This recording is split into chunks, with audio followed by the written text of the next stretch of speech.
But after that, what happens to you or myself even when our rights are abused? How do we get redress? What do we do? If we look at the statistics, it's not a good sign, because the number of people that get abused almost each day, the figure seems to be humongous by the time you calculate year in, year out. And then at the end of the day, you will discover that the number of cases where you have people intervene and get results or solutions for are just a tiny little bit compared to those who have even forgotten that they had no issue before they were thrown into detention and other places. Anyway, the conversation is not about me, it's about us. And with me is Onyedika Abo. He's a human rights activist, and you're welcome, Onyeka. Welcome to Southeast News. Thank you very much, Barry. Onyeka, I don't need to tell you how you do your job. Okay.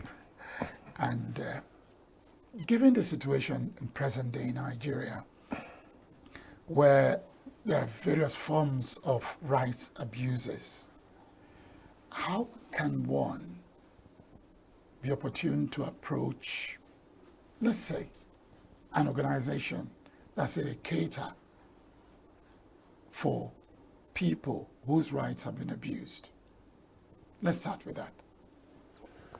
Okay, in the cases of approaching organizations or individuals, as the case may be, for interventions in cases of human rights, it has to do with how much knowledge the person has, because in most cases there are jamboree and disco light display by a lot of people who speak long English and do videos and try to make people these make-believe videos, and if you're not careful, you would readily think, okay, this person means well.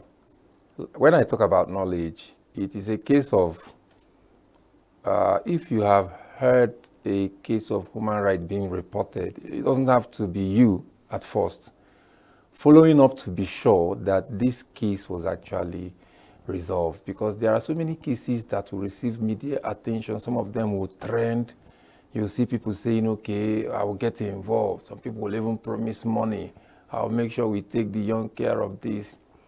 After a long while, not many people would have this attitude of saying, come on, what eventually happened to this person?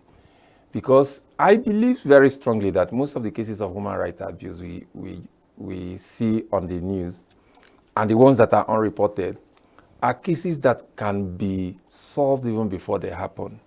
If you have a proactive government, you would have foreseen that, okay, in case a person does this, this is how to be quick on arresting the situation. In case a person does this.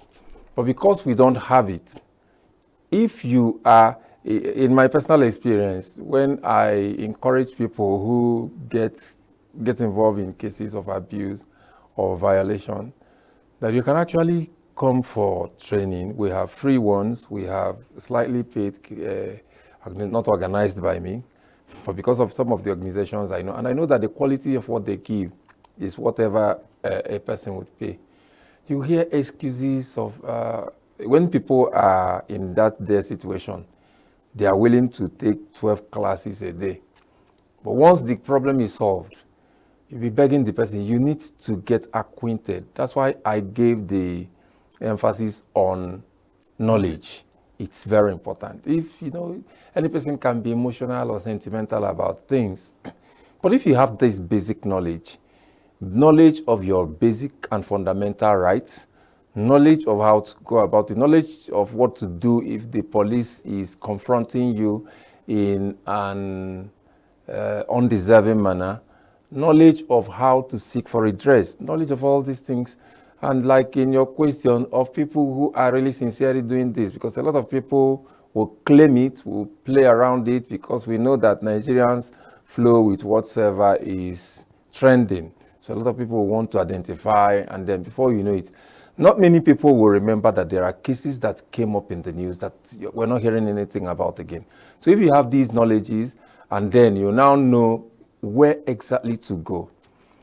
In my own suggestion or recommendation, I would say not giving up also, because I've been involved in a lot of cases where even the victim will be the one begging you, let's just leave it to God. And that's one of the most annoying lines I've heard around this part of the world. Leaving it to God is the reason why there are reputation of abuses, violation, infringement, and what have you.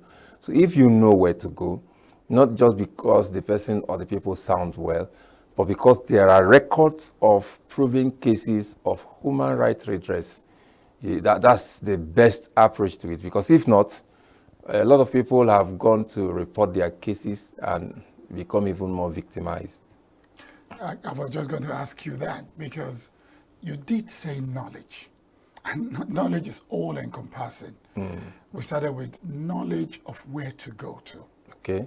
But there is also the knowledge of, are you even told the truth?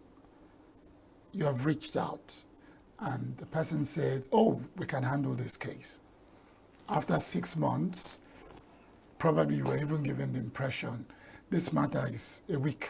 In a week, it's done and dusted. After 6 months, the person doesn't even have money, probably not livelihood. And then every day you tell him, you need to bring transportation for A, B, C, or D.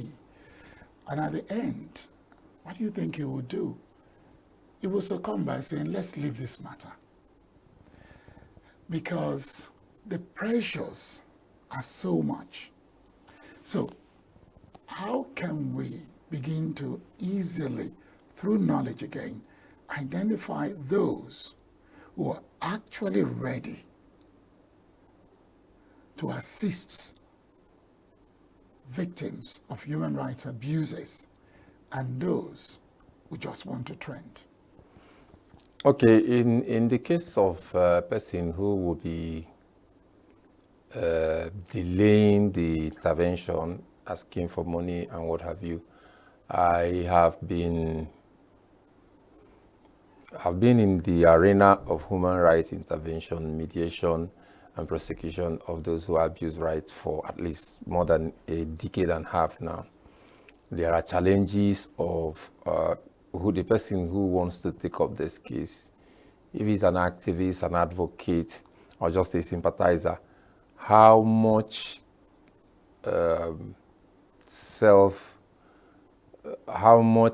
is he self-empowered? How much independent is he? Is he working in an organization where he's paid? Or some of these organizations, I know of organizations that will take up these cases for free. But in most cases, they are not as efficient as those who would say, register with a token, pay a certain amount that will cover the transportation. If the organization needs to write people who are who is the suspect and all that, I will advocate here that it's important to know that you need resources to run around for some of these things. So if it's an independent person who is just doing it willingly, he is using his or her own resource, money or what have you, but he will do it at his leisure. If he has a business and have an intervention, he won't leave the business and go for the intervention because he needs money to continue to offer this help and then take care of himself. In cases of the reference you made, where from 1 week it gets to 6 weeks, sometimes even 6 months, and the person will now start saying, leaving it to God, what would be best brought into consideration here is how much of a support. I know a human rights organization in Enugu here that has refused to write for donors fund, refused to apply for even community support from people around, reason being that they are being careful of infiltration.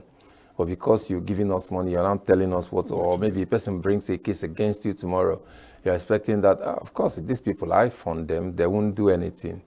Now, for them to be self-sustaining, they need to do other things to raise this money. We need to start being a proactive society in terms of human rights. The best, with the way I rate people, whether you are the wealthiest or the most biggest philanthropist, the way I rate governments also, the way I rate organizations, including churches, is what percentage of your earnings or what you have is mapped out for human rights intervention and enlightenment. Because there are cases where people, if I see a situation that will end up being a human rights violation and abuse, I will know. And in so many cases, if I wade into it and arrest it before it happens, it doesn't carry so much weight like when you have allowed it to happen. Somebody was telling me not very long ago that the best thing is to allow these things happen, that people appreciate it more. There's a saying in my local language that when you want to help a kinsman of people who are dragging him, maybe because he's owing them or for anything, do not bring that intervention before they drag him out of his father's compound. Because if you do that, he will not appreciate it. It's a common saying, but in most cases, I also think that that's equally where knowledge has another role to play. Because there are a few people, they might be very small in number, who will appreciate even if you've come at the verge of the people trying to hold him. It doesn't even need to have been dragging. But most people who are swayed by frivolities would say, even if you didn't come, these people wouldn't even have taken me beyond the boundaries of my father's compound. But when they have taken him out and he's now openly shouting for help, then you can now intervene. It is very unfortunate, but we ought to, even if not for any other thing, for the benefit of this program, ought to be a proactive society in terms of human rights, protection of human rights, because there are so many people who will be feeling, I'm not the one involved. You know, a lot of people are very comfortable. I've been with some very, very wealthy friends when I would receive calls of, like there was a situation of even a life-threatening situation. They were calling me. There are about 4 people attacking this boy. He's lying in the pool of his blood. I told some of these very comfortable friends, let's go. They were all, you and all this, they left it. It was last year, last 2 years. From that time till now, I can tell you that about 3 or 4 of them has gotten into very dicey situation, and they're equally expecting me. So if you feel that it is not you today, okay, they can, when they are done with the people that are available for them to abuse their rights, they look around, maybe it might be the next person. In practical life experience, I've had cases where I begged people, first, know what you ought to do when these things happen, and they feel very busy. They feel, what's the need, who will even, until it happens to them, they'll be like, I can't believe that. Sometimes it might be the police. I can't believe that there will be a time in this country, but it happens. So let us be a society that are equipped with all the knowledge, and then have network of people who, because of them, you will not abuse the right of any person around where they are. It will help to solve this problem. It will be fun that they happen, because they say to be forewarned is to be forearmed. Now, well done. But I like the idea of knowledge. But I keep thinking, as you were talking, I keep asking, this knowledge, where do we start to impact it? From what age or what level?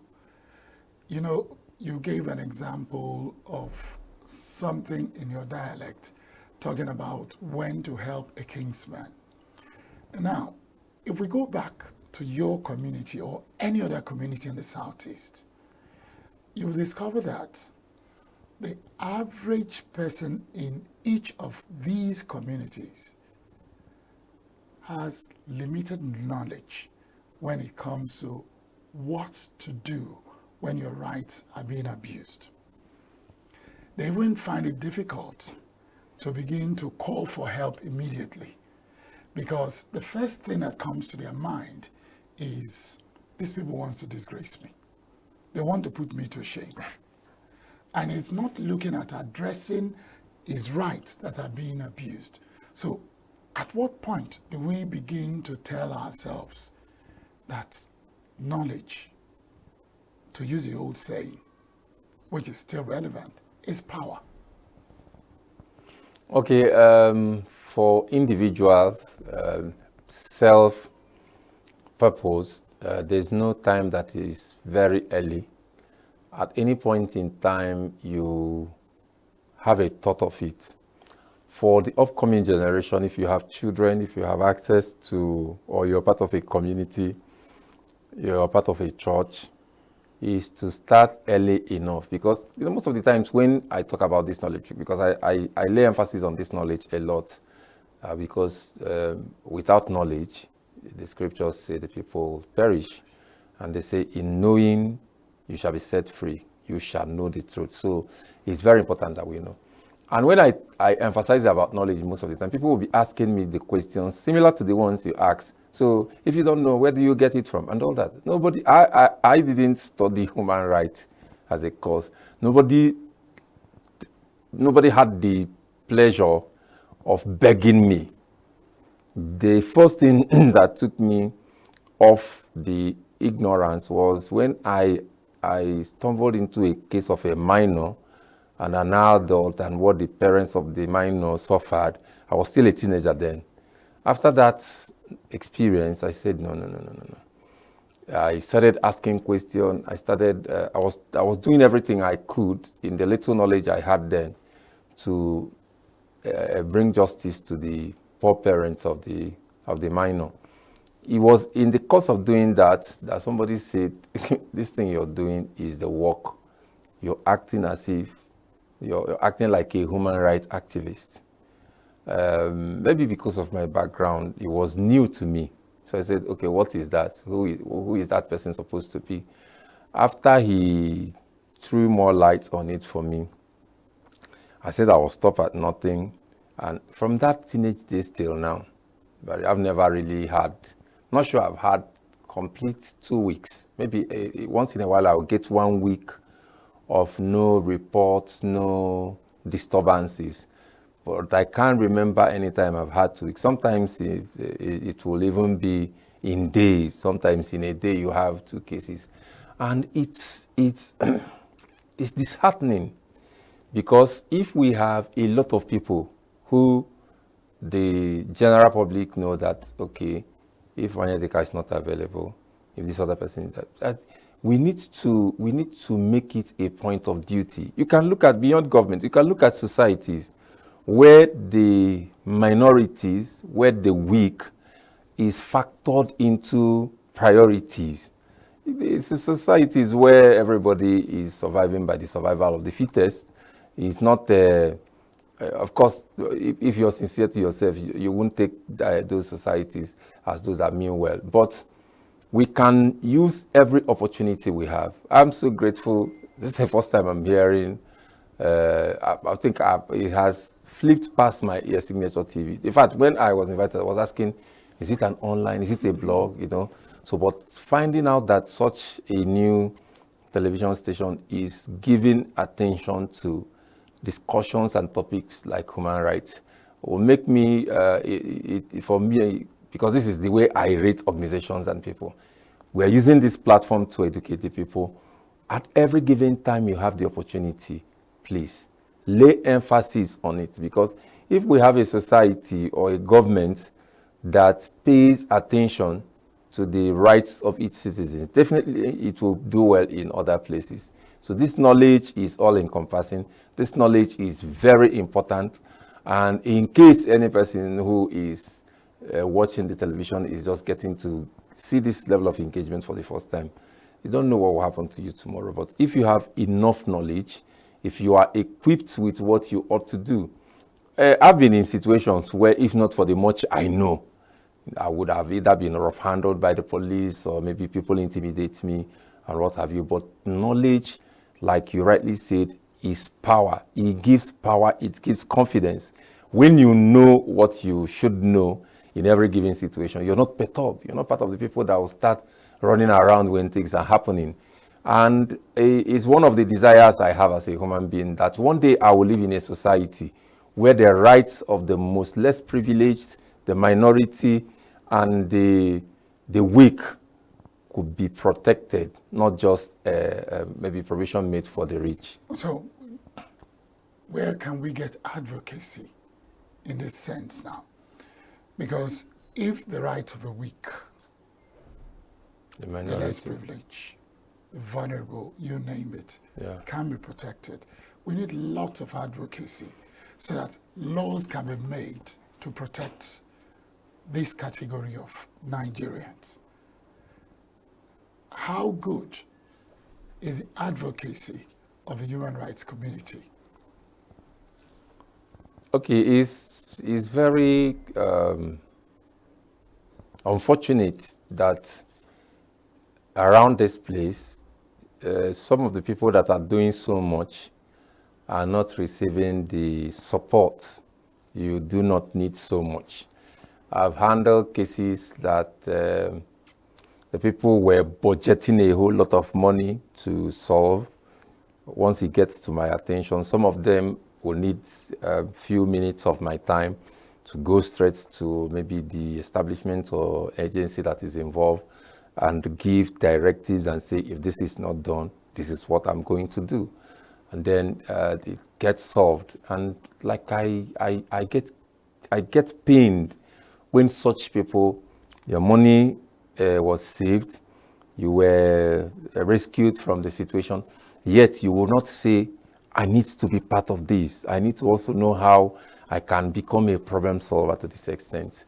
The human rights community, especially in the Southeast, not just in Enugu, is, I think,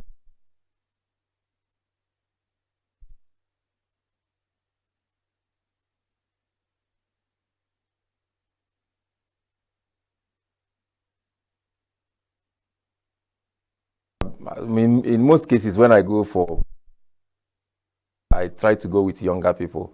I tell them I will not always continue to be the only cock that crows. So once they come there, in some cases, you see the people trying to frustrate you. There are people who feel good that once they show up, people start shivering for them. So if you come and you want to take that away from them, they will go to any extent to fight you. There are people who know that once I come to a police station for a case, except if it's a person who has been arrested, there are some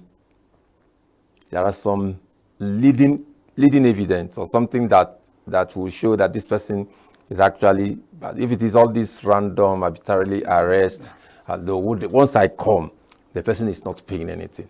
So most of the policemen that will know that this guy, once he comes here, he will not pay anything. They will go away, some of them will disappear, they will switch off their phone and what have you. So if people who are not deeply determined get to that situation, where in some cases, before I got to the advanced level now, where I know that if the IPO, that's the person in charge of the case, is not responding, I'll speak to the DCO. If the DCO don't, I will speak to DPO. I'll go to area commander. I'll go to the state. Then I can even call federal. Before I got this level of knowledge, I will just be waiting. I'll say, where did you people say he go? You wait from maybe 10 or 11 a.m. till 5. Sometimes he will even dismiss from the shift where he is and take back exit door and disappear. You find out you're staying till the night. So there are processes where you get to.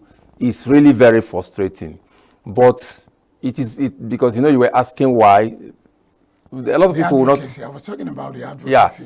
Yeah, a lot of people will not want to do this. It's not something that is widely celebrated. People want things that are attached with noise. That's why.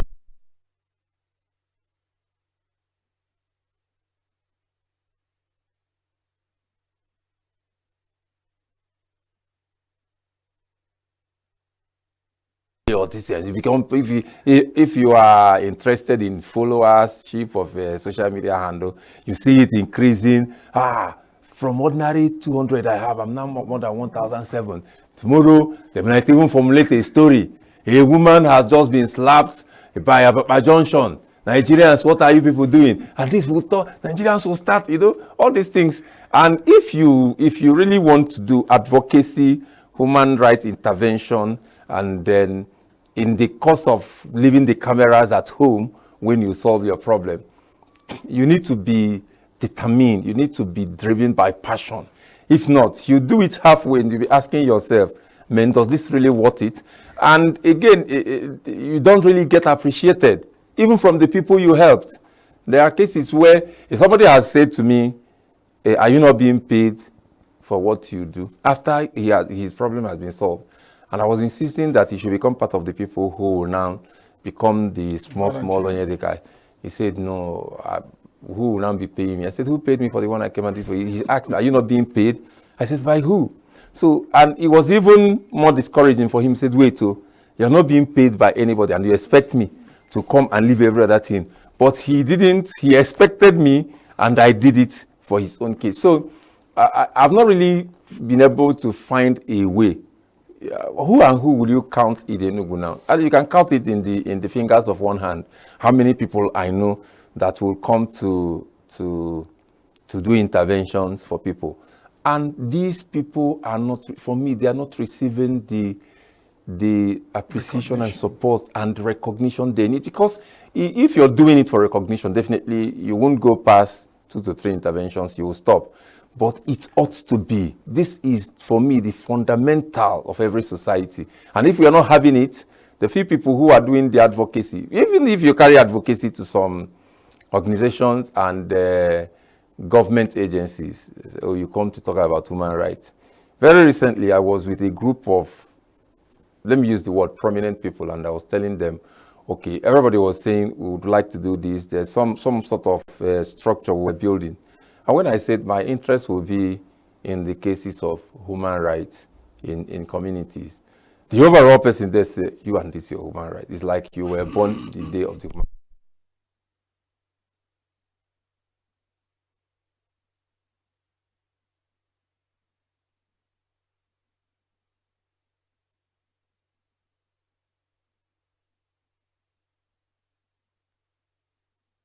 Do I say to them, if people at your level have this type of thoughts, you can imagine what less knowledgeable people will be saying. So there'll be a whole lot of factors that militate against the advocacy and the advocates. But we will keep believing that one day more voices will rise to speak for. Now, why I look at advocacy is this. At a point, after the end SARS,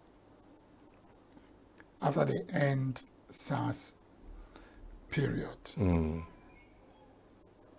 many things changed in the police structure, including human rights desk coming up.